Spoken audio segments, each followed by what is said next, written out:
지금 중국 정부가 발칵 뒤집혔습니다. 중국의 유명 기자가 생방송 중에 사고를 쳤는데요. 한국 취재 과정을 중국과 비교해 폭로해 버렸기 때문입니다. 방송이 나간 후 중국 네티즌들은 분노했고 각종 미디어와 SNS에 일파만파 영상이 퍼지고 있죠. 심지어 중국 정부마저 당황한 기색을 감추지 못한 채 급히 수습에 나서고 있습니다. 도대체 이 기자는 한국에 대해 어떤 이야기를 한 걸까요? 그 전에 잠깐 1초 만에 누를 수 있는 좋아요 버튼을 꼭 눌러주시면 영상 제작에 아주 큰 힘이 됩니다. 그럼 바로 사연 시작하겠습니다. 저는 류청아입니다. 중국 GCN 경제 채널의 베테랑 기자죠. 베이징에서 태어나 자랐고 경제 분야에서만 15년을 일해왔습니다. 많은 사람들이 제 경제 분석을 신뢰하지요.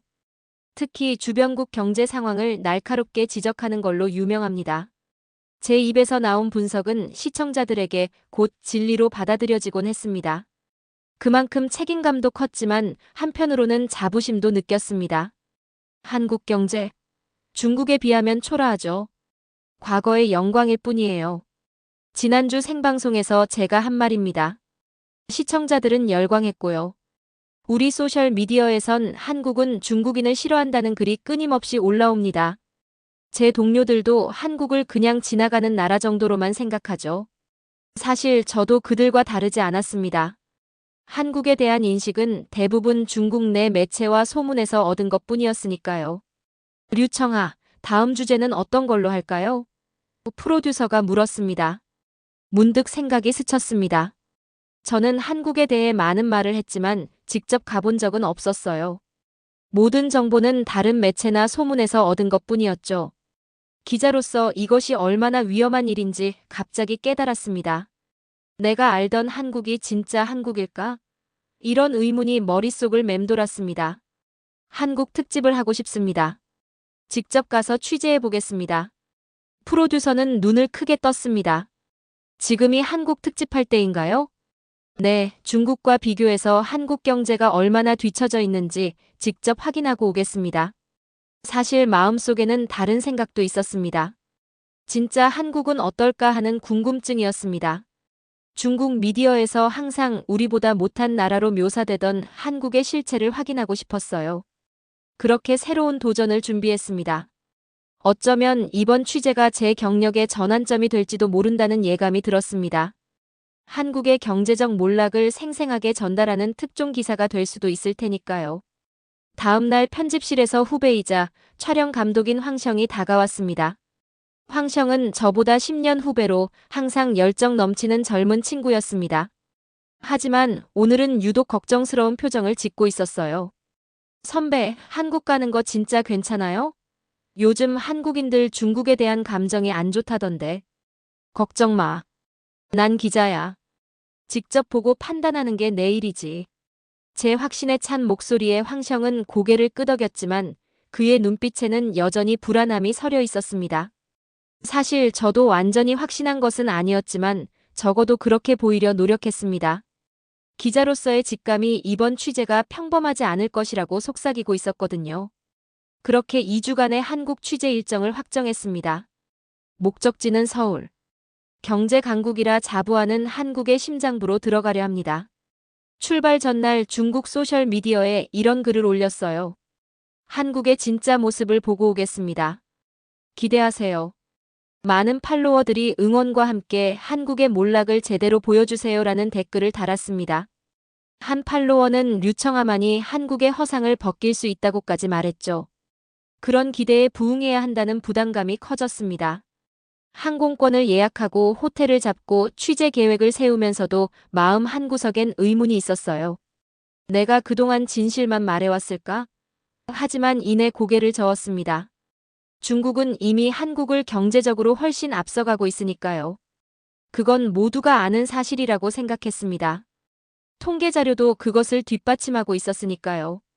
가방을 꾸리며 생각했어요. 이번 취재로 내 경력에 큰 획을 그을 수 있겠어. 한국의 실상을 파헤치는 첫 중국 기자가 되는 거야.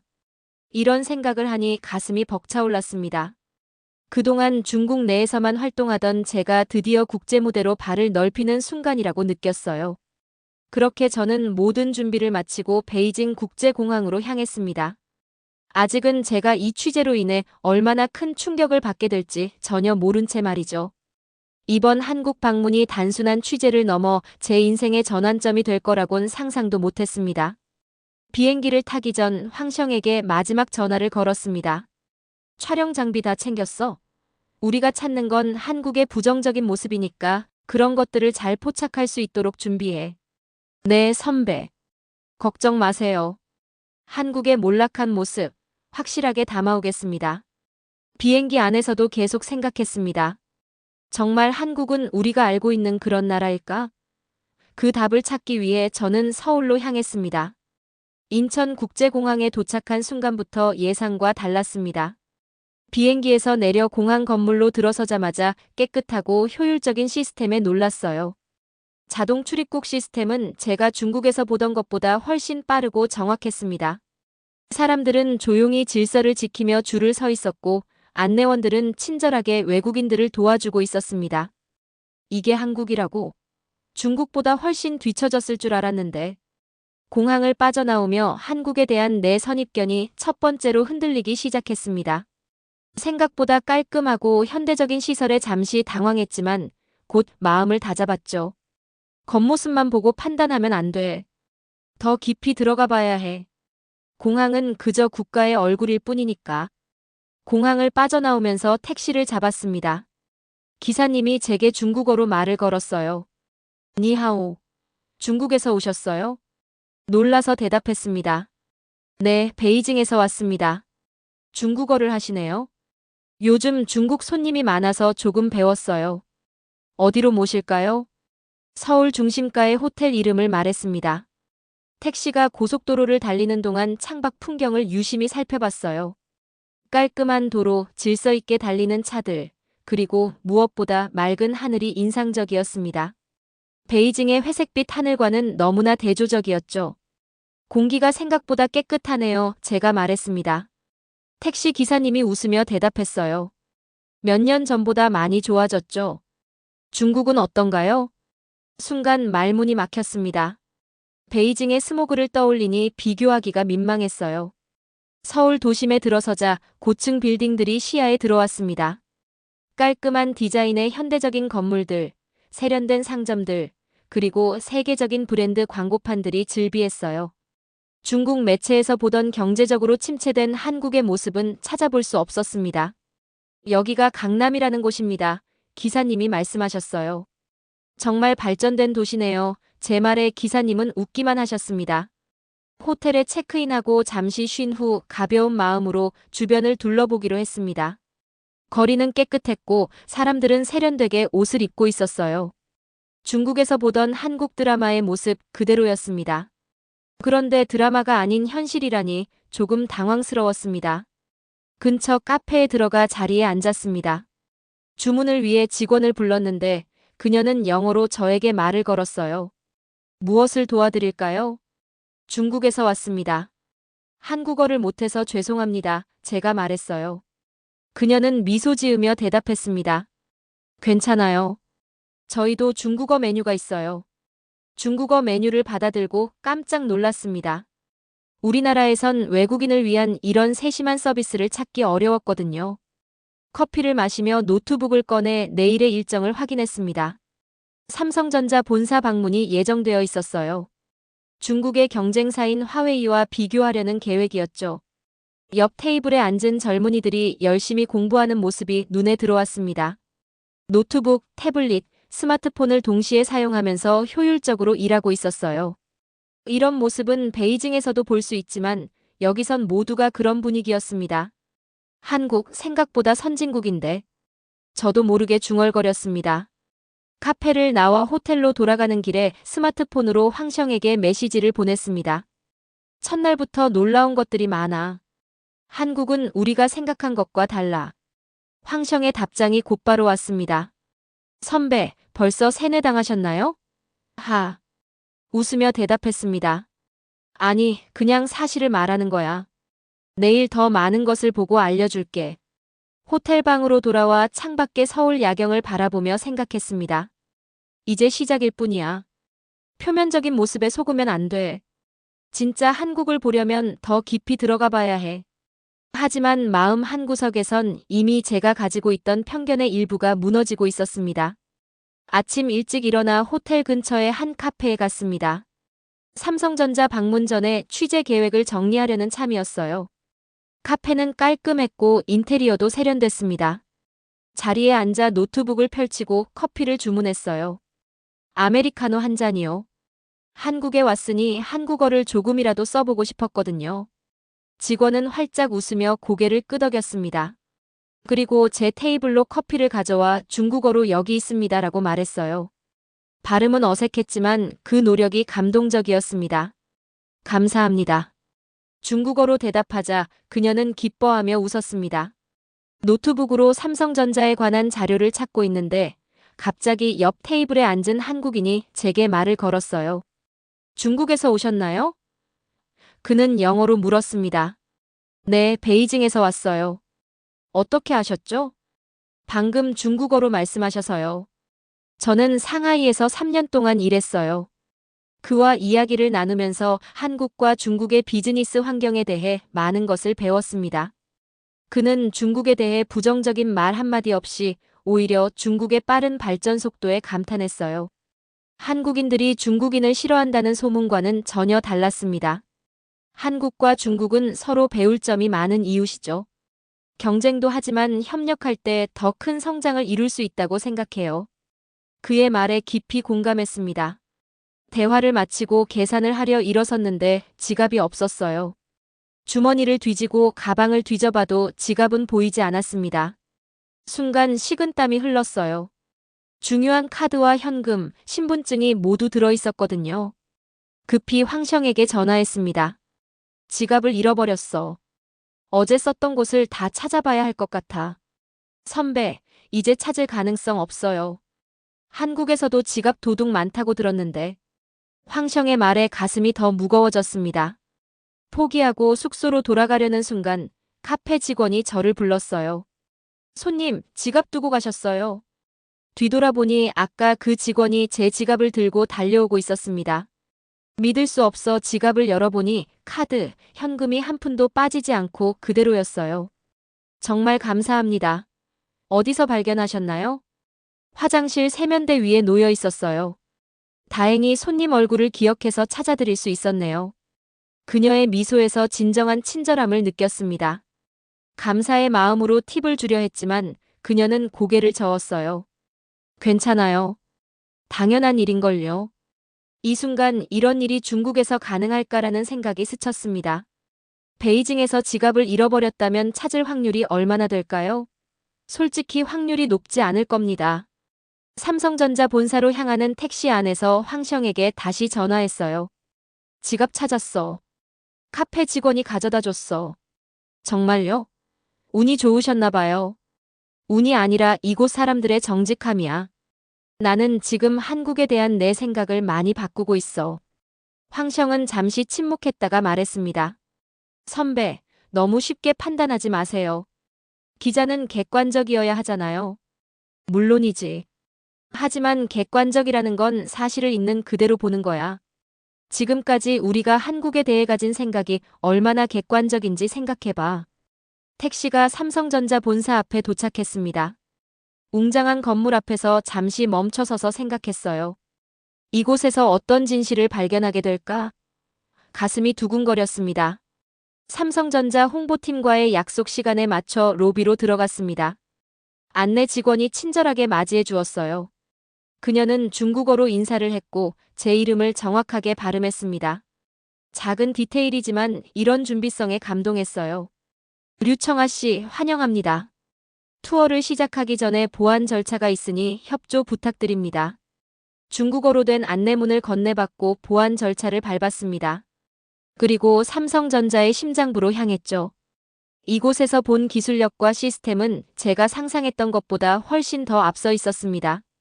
최첨단 반도체 생산 시설, 혁신적인 디자인 스튜디오, 그리고 미래 기술 연구소까지. 모든 것이 세계 최고 수준이었습니다.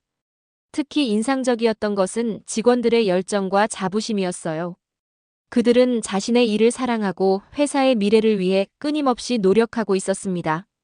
중국 기업에서도 볼 수 있는 모습이지만 여기서는 더 자발적이고 창의적인 느낌이 강했어요. 중국이 따라잡기 위해선 아직 갈 길이 멀구나. 마음속으로 인정하기 시작했습니다. 그리고 이것이 저의 편견이 무너지는 시작이었죠. 삼성전자 방문을 마치고 한강 근처 카페에서 노트북을 펼쳤습니다. 오늘 취재한 내용을 정리하려고요. 삼성의 첨단 기술과 연구시설을 보면서 충격을 받았습니다. 중국 매체에서 경쟁력을 잃어가는 한국 기업이라고 묘사했던 것과는 너무나 달랐어요. 이걸 어떻게 기사로 써야 할까? 고민이 깊어졌습니다. 음료를 주문하고 창가 자리에 앉아 한강을 바라봤습니다. 물결 위로 비치는 석양이 아름다웠어요. 사진을 찍으려고 주머니에 손을 넣었는데 핸드폰이 없었습니다. 이런, 핸드폰이 어디 갔지? 가방을 뒤지고 주변을 살폈지만 보이지 않았어요. 갑자기 어제 타고 온 택시가 생각났습니다. 아마도 그곳에서 떨어뜨린 것 같았어요. 한국에서 핸드폰 잃어버리면 끝장이야. 중국에선 핸드폰을 분실하면 대부분 찾지 못합니다. 특히 택시에서 잃어버렸다면 더욱 그렇죠. 그래도 혹시나 하는 마음에 주변 경찰서를 찾아갔어요. 경찰서에 들어서자 젊은 경찰관이 영어로 인사했습니다. 무엇을 도와드릴까요?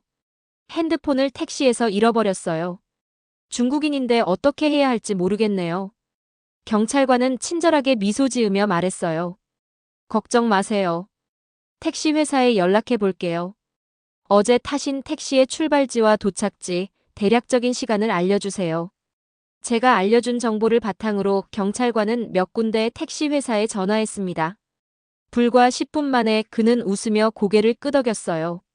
좋은 소식입니다. 찾았어요. 기사님이 핸드폰을 보관하고 계셨대요. 지금 이쪽으로 가져오신대요. 정말요? 여기로요? 네, 30분 정도 걸릴 거래요. 믿기지 않았습니다. 중국에서는 상상도 할 수 없는 일이었어요. 경찰관은 저에게 차 한 잔을 건네며 기다리라고 했습니다. 정확히 25분 후 택시 기사가 경찰서에 도착했어요. 그는 제 핸드폰을 건네주며 말했습니다. 좌석 틈새에 끼어 있었어요. 다행히 발견했네요. 감사의 마음으로 사례를 하려 했지만 택시 기사는 손사래를 쳤습니다. 괜찮아요. 당연한 일을 했을 뿐이에요. 경찰관도 미소 지으며 말했죠. 한국에서는 분실물을 발견하면 경찰서나 주인에게 돌려주는 게 일반적이에요. 이게 어떻게 가능하지? 저도 모르게 중얼거렸습니다. 경찰서를 나오면서 황성에게 전화했어요. 또 물건을 찾았어. 이번엔 핸드폰이야. 선배, 진짜 운이 좋으시네요. 운이 아니야. 이 나라의 시스템과 사람들의 정직함이야. 난 지금 믿을 수 없는 것들을 경험하고 있어. 통화를 마치고 한강변을 걸으며 깊은 생각에 잠겼습니다. 지금까지 제가 한국에 대해 알고 있던 것들, 그리고 중국 사람들에게 전달했던 정보들이 얼마나 편향되었는지 깨닫기 시작했어요. 한국은 분명 문제가 있는 나라겠지만 그들만의 강점과 가치관이 있었습니다. 특히 정직함과 친절함, 그리고 효율성은 정말 인상적이었죠. 호텔로 돌아가는 길에 작은 식당에 들렀습니다. 한국 음식을 직접 맛보고 싶었거든요. 가게 주인은 영어를 잘 못했지만 그림 메뉴와 손짓으로 소통했습니다. 비빔밥을 주문했는데 그 맛이 놀라웠어요. 신선한 채소와 고소한 참기름, 매콤한 고추장의 조화가 완벽했습니다. 식사를 마치고 계산할 때 주인 아주머니가 작은 과일 하나를 건네주셨어요. 서비스라고 말씀하시며 환하게 웃으셨습니다. 그 작은 친절에 또다시 마음이 따뜻해졌습니다. 다음 날 몇몇 스타트업 기업을 방문했습니다.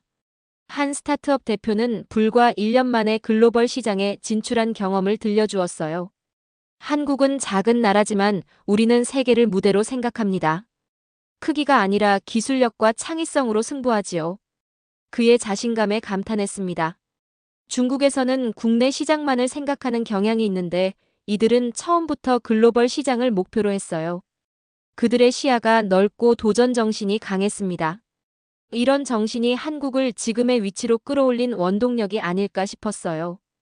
또 다른 스타트업은 단 2명이 시작했지만 지금은 10명의 직원을 둔 회사로 성장했습니다. 대표는 말했어요. 우리는 실패를 두려워하지 않습니다.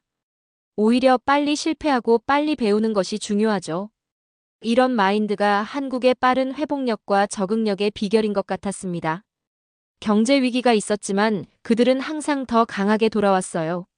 삼성, 현대, LG와 같은 대기업들도 처음부터 거대했던 것이 아니라 작은 회사에서 시작해 끊임없는 혁신과 도전으로 세계적인 기업으로 성장했다는 것을 알게 되었습니다. 저녁에 호텔로 돌아와 노트북을 펼쳤습니다. 지금까지의 취재 내용을 정리하면서 제가 가져온 기존 기사 방향과 현실 사이의 괴리가 너무 컸어요. 나는 한국의 경제적 몰락을 보여주러 왔는데 지금까지 본 것은 오히려 그 반대야. 황성에게 메시지를 보냈습니다. 내가 지금까지 본 한국은 우리가 알았던 것과 완전히 달라. 내일은 현대차를 방문할 예정인데 거기서 또 어떤 충격을 받게 될지 기대된다. 황성의 답장이 왔습니다. 선배, 너무 현지에 물들지 마세요. 우리 방송국은 객관적인 보도를 기대하고 있어요. 그 말에 잠시 생각에 잠겼습니다. 객관적인 보도라. 그렇다면 진실을 그대로 보여주는 것이 최선이겠지. 창밖의 서울 야경을 바라보며 내일의 취재 계획을 세웠습니다. 이제 저는 더 이상 한국의 몰락을 증명하려는 기자가 아니었어요. 진실을 찾아가는 여정을 시작한 기자였습니다. 현대자동차 연구소에 도착하자 넓은 부지와 첨단 시설에 또 한 번 놀랐습니다. 중국 매체에서는 현대차가 세계 시장에서 고전하고 있다는 뉴스만 전해졌거든요. 박지성 씨가 저를 반갑게 맞이했습니다. 류청아 기자님 환영합니다. 오늘 현대자동차의 기술력을 직접 보여드리겠습니다.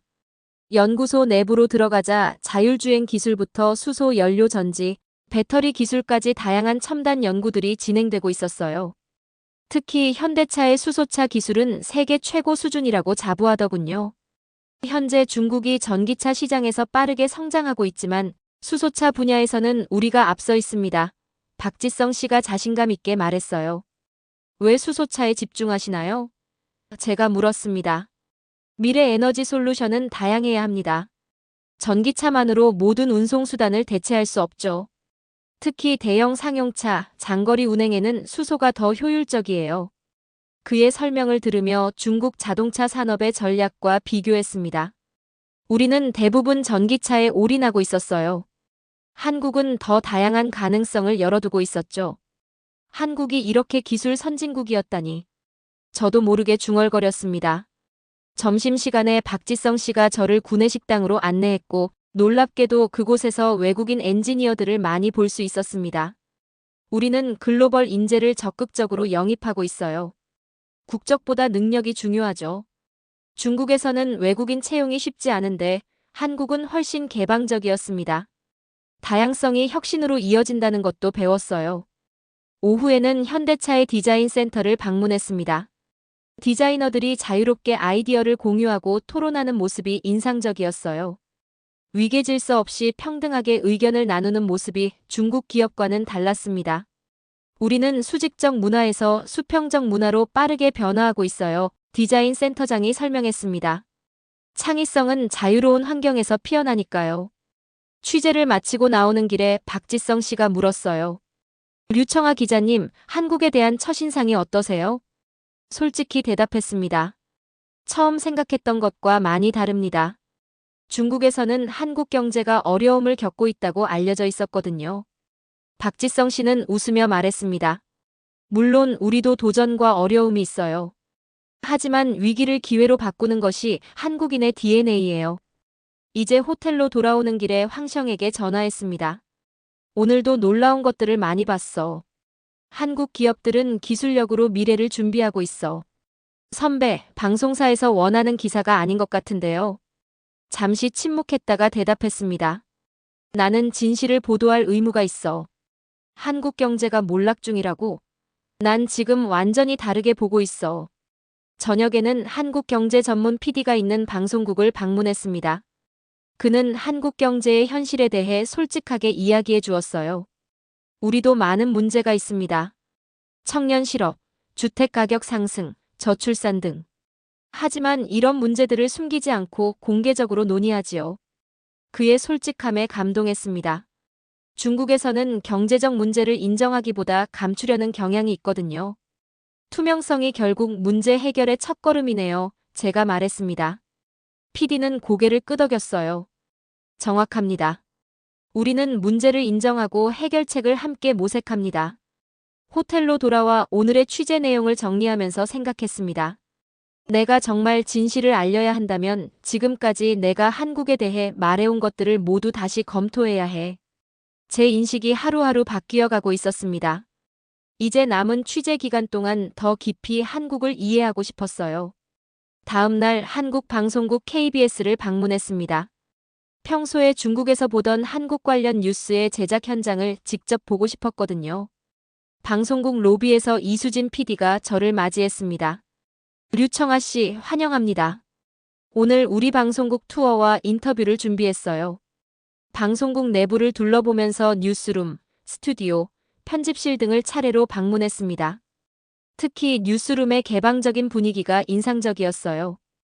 기자들이 활발하게 토론하며 기사를 준비하고 있었죠. 이곳은 24시간 돌아가나요? 제가 물었습니다. 네, 뉴스는 쉬지 않으니까요. 저희는 언제나 시청자에게 가장 정확한 정보를 전달하려고 노력합니다. 인터뷰실로 이동해 이수진 PD와 마주 앉았습니다. 그녀는 중국 매체에서 일하는 제 경험에 관심이 많았어요. 류청아 씨는 중국에서 한국에 대해 어떤 기사를 주로 쓰셨나요? 솔직히 대답했습니다. 주로 한국 경제의 약점이나 중국과의 경쟁에서 뒤처지는 부분을 다뤘어요. 그런 기사를 쓰실 때 직접 한국을 방문하셨었나요? 아니요. 사실 이번이 첫 방문입니다. 이수진 PD는 판단하는 표정 없이 고개를 끄덕였습니다. 그렇군요. 이번 방문에서 기대했던 것과 다른 점이 있으신가요? 깊이 생각해봤습니다. 솔직히 말하면 거의 모든 것이 달랐어요. 한국은 제가 생각했던 것보다 훨씬 발전되어 있고 사람들도 친절하고 정직했습니다. 이어서 깊은 질문이 나왔습니다. 한국은 반중 감정이 심한가요? 제가 물었습니다. 이수진 PD는 잠시 생각하더니 대답했어요. 미디어가 만든 이미지일 뿐 실제 한국인들은 다릅니다. 물론 일부 정치적, 역사적 이슈로 인한 갈등은 있지만 일반 시민들은 중국인들에게 적대적이지 않아요. 오히려 많은 한국인들이 중국 문화에 관심이 많고 중국인 친구들도 많이 있죠. 그녀의 답변을 들으며 중국 미디어가 얼마나 편향되었는지 깨닫기 시작했습니다. 우리는 시청률을 위해 갈등을 부각시키고 부정적인 면을 강조해왔어. 우리는 진실을 보도하고 있는가? 마음속으로 물었습니다. 취재를 마치고 베이징으로 돌아가는 비행기 안에서 이번 여정에서 얻은 모든 경험을 되돌아봤습니다. 한국은 제가 생각했던 것과 완전히 달랐어요. 경제적 몰락은커녕 미래를 위해 끊임없이 혁신하고 위기 속에서도 기회를 찾아내는 나라였습니다. 무엇보다 사람들의 정직함과 친절함, 그리고 효율성이 인상적이었죠. 베이징에 도착하자마자 방송국에서 전화가 왔습니다. 류청아, 바로 스튜디오로 와. 오늘 저녁 뉴스에 생방송 출연이야. 지금요? 준비된 원고도 없는데. 괜찮아. 한국에서의 경험을 생생하게 전달해주면 돼. 시청자들이 기다리고 있어. 택시를 타고 방송국으로 향하는 동안 마음이 무거웠습니다. 취재 내용을 어떻게 전달할지 고민이 깊어졌어요. 사실대로 말하면 많은 사람들이 불편해할 것이고 기존 관점을 유지하면 제 양심이 허락하지 않을 테니까요. 방송국에 도착하자 황성이 로비에서 저를 맞이했습니다. 선배, 드디어 오셨군요. 한국 특집 기대가 크세요. 시청률도 높을 것 같아요. 황성, 내가 진실을 말하면 어떨 것 같아? 그는 잠시 침묵했다가 조심스럽게 대답했어요. 선배가 판단하실 일이지만 시청자들은 한국의 약점을 듣고 싶어 하실 거예요. 메이크업실에서 준비를 마치고 스튜디오로 들어갔습니다. 빨간 불이 켜지고 생방송이 시작됐어요. 안녕하세요, 시청자 여러분. 오늘 우리는 특별한 손님을 모셨습니다.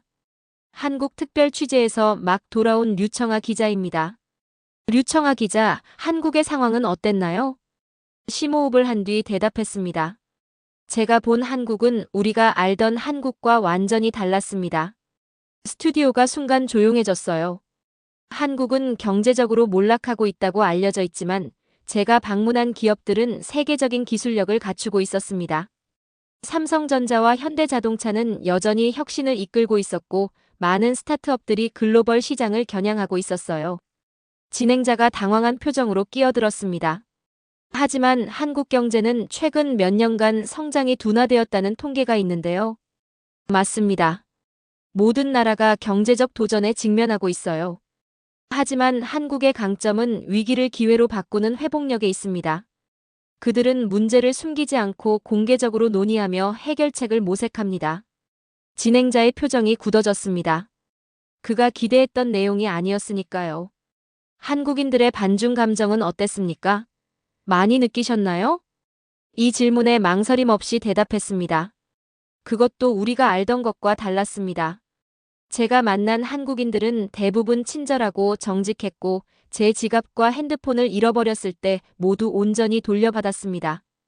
작은 친절을 베푸는 사람들도 많았고요. 방송 도중 SNS 반응이 실시간으로 올라오기 시작했습니다. 류청아 한국에 세뇌당했다. 한국 돈을 받았나 보다 같은 댓글들이 쏟아졌어요. 하지만 저는 계속 말했습니다. 우리는 종종 미디어를 통해 다른 나라에 대한 편향된 시각을 갖게 됩니다. 저도 그랬어요. 하지만 직접 경험해보니 진실은 달랐습니다. 한국은 우리가 경쟁하되 동시에 배울 점도 많은 나라입니다. 프로듀서가 급히 손짓하며 방송을 마무리하라는 신호를 보냈어요. 하지만 저는 마지막 말을 꼭 하고 싶었습니다. 진실은 직접 가봐야만 알 수 있습니다. 시청자 여러분, 다른 나라에 대한 이야기를 들을 때 항상 다양한 시각에서 생각해 보시길 권합니다. 방송이 끝나고 스튜디오를 나오자 장웨이 프로듀서가 붉어진 얼굴로 다가왔습니다. 류청아, 이게 무슨 짓이야? 우리가 원했던 내용이 아니잖아. 차분하게 대답했습니다. 저는 기자로서 진실을 말했을 뿐입니다. 제가 직접 보고 경험한 것을요. 사무실로 돌아와 책상을 정리하고 있는데 황성이 조용히 다가왔어요. 선배, 정말 대단하셨어요. 저도 언젠가 그런 용기를 가질 수 있을까요? 미소를 지으며 대답했습니다. 용기가 아니라 책임감이야. 우리는 기자로서 진실을 전달할 의무가 있어. 그날 밤 제 SNS에는 비난과 응원의 메시지가 뒤섞여 쏟아졌습니다. 하지만 마음은 오히려 편안했어요. 오랜만에 진정한 기자로서의 역할을 했다는 생각이 들었으니까요. 이 영상을 보시는 여러분, 진실은 직접 가봐야만 알 수 있습니다. 우리 주변에는 흔히 편견과 선입견이 많습니다. 하지만 그것을 깨트릴 용기만 있다면 새로운 세상이 열릴 것입니다. 좋아요와 구독으로 이 메시지가 더 많은 사람들에게 전해지길 바랍니다. 긴 영상 시청해주셔서 감사합니다.